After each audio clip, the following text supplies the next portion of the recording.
You ask Tiger to calculate.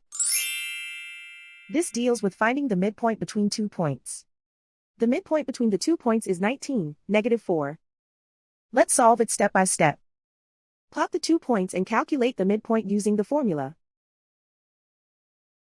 The coordinates of point 1 are x1 equals 82, y1 equals 64. The coordinates of point 2 are x2 equals -44, y2 equals -72. PM represents the midpoint of the 2 points.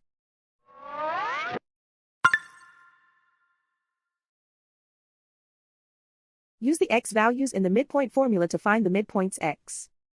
x1 equals 82.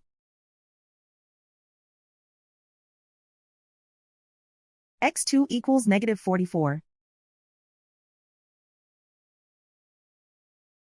Simplify the arithmetic.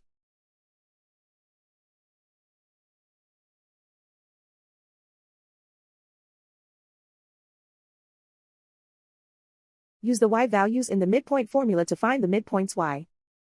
y1 equals 64.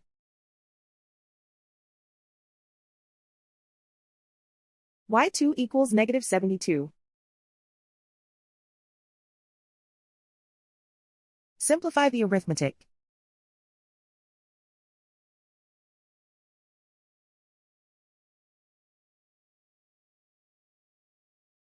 And so, the midpoint is 19, -4.